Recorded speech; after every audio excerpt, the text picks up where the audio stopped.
verändert hat. Und wir haben hier unter anderem eingangs das Lied von Andreas Burani gehört, die Fußball-Weltmeisterschaft.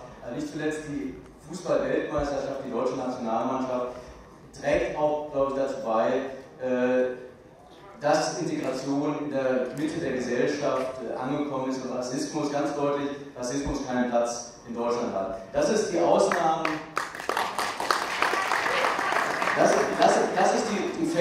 Dass es die Fälle gibt, das möchte ich gar nicht in Abrede stellen.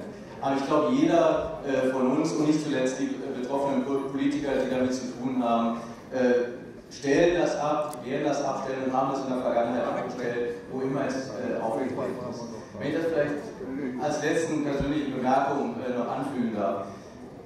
Meine Kinder zählen auch zu Kindern mit Migrationshintergrund. Das nicht aufgrund der Tatsache, dass ich von Süddeutschland nach Hamburg eingewandert bin, sondern weil meine Frau aus Mazedonien stammt. Und meine Frau hat, obwohl sie dieselbe Hautfarbe hat wie ich, blond ist, untypisch für den Balkan, auch mit Problemen zu kämpfen aufgrund ihrer Aussprache, weil sie einfach nicht gelingt, obwohl sie fließend Deutsch spricht, ihren slawischen Akzent abzulegen. Und sobald sie am Telefon spricht und in diesem slawischen Akzent, stößt sie durchaus in bestimmten Kreisen an ihre Grenzen. Das fängt an bei Bewerbungsgesprächen beispielsweise.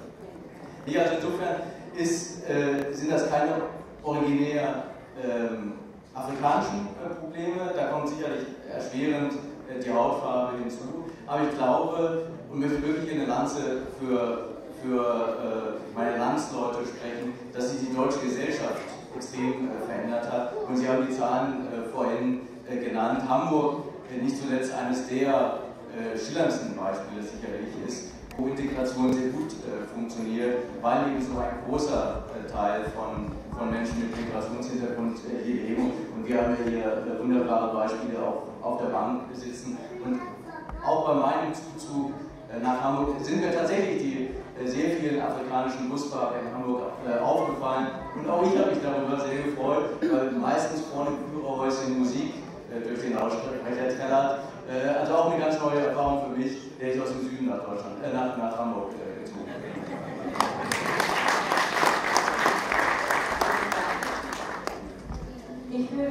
Möchten Sie noch gerne etwas? Ich wollte nur kurz ergänzend dazu sagen, dass, wie Herr Senator Haber ebenfalls erzählt hat, dass das sich ja auch quasi rauswächst. Die Kinder wachsen von klein auf an mit ganz gemischten Klassen auf. Für die ist es selbstverständlich, dass der eine eine Mutter hat, die daher kommt, einen Vater hat, der daher kommt, der eine ist asiatischen Ursprungs, der andere ist afrikanischen Ursprungs und für die ist es einfach ein guter Freund oder es ist eben kein Freund.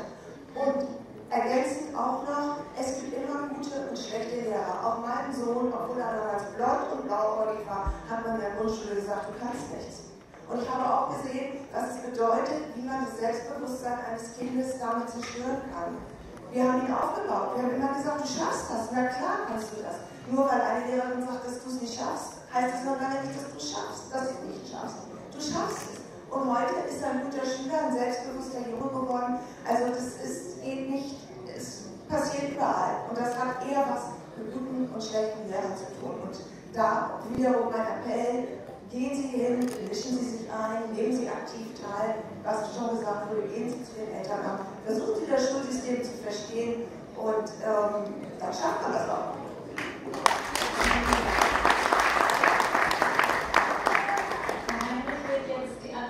Für mich übernehmen, sonst kriege ich ganz viel Schimpfe. Zwei Sätze? Zwei Sätze. Ja, ich möchte auch sagen, es ist Gott sei Dank auch nicht meine Erfahrung, die Sie gemacht haben. Wir haben, glaube ich, 14 Nationalitäten bei uns. Es gibt keine Probleme und ich garantiere Ihnen, wenn da einmal das Wort beispielsweise steht ja nun für alles mögliche Bananeningenieur fallen würde, der Mann wäre draußen oder die Frau. Dafür würde ich sorgen. Da können Sie von ausgehen. Ich glaube aber nicht, dass das passieren wird. Das hat immer was mit dem Institut zu tun, das hat was mit Atmosphäre zu tun, das hat was mit der grundsätzlichen Auffassung zu tun, das hat was mit Führung zu tun. Und wie gesagt, ich kann aus meiner Beobachtung das Gott sei Dank nicht mehr bestätigen, dass es so ein, sagen wir, massenverbreitetes Problem sein soll. Vielen Dank. Das waren wirklich sehr inspirierende Worte, eine anregende Diskussion. Ich glaube, wir könnten noch Tage, Stunden, wochenlang diskutieren. Das lassen wir aber nicht an dieser Stelle. Ich danke erstmal ganz herzlich allen Beteiligten. Thank you very much. Thank you very much, Sammy. I can really do better with us due to time factors. We need to be cut a bit short. And I will speak to the organizers here that afterwards maybe we can create a platform where all the questions that are left unanswered will be posted on a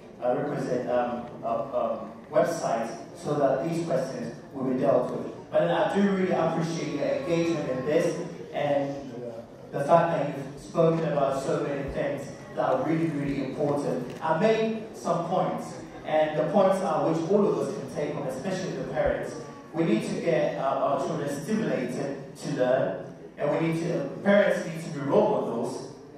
And despite everything, our respective native languages need to be kept and need to be further learned. And African children should get special support in school.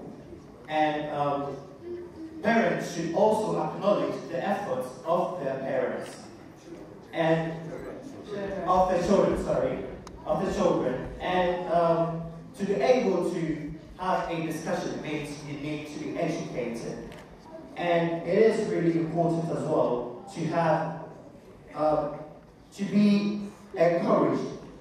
So with so doing, you will be able to participate and have your fair share of the education cake.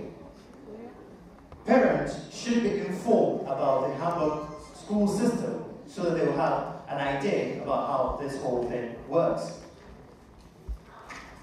Not only African parents. Exactly, not only African parents, but then every parent should be.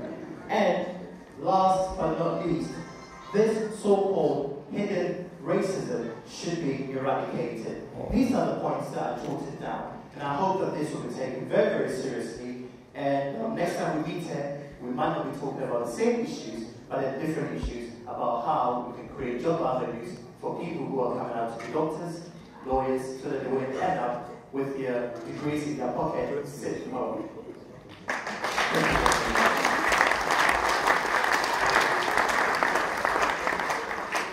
At this juncture, I would really say a very big thank you to our guests here, and I welcome all of you to give them a round of applause. Thank you very much. This gives me the opportunity to come to another important aspect of this program. We've been talking about education, education, education.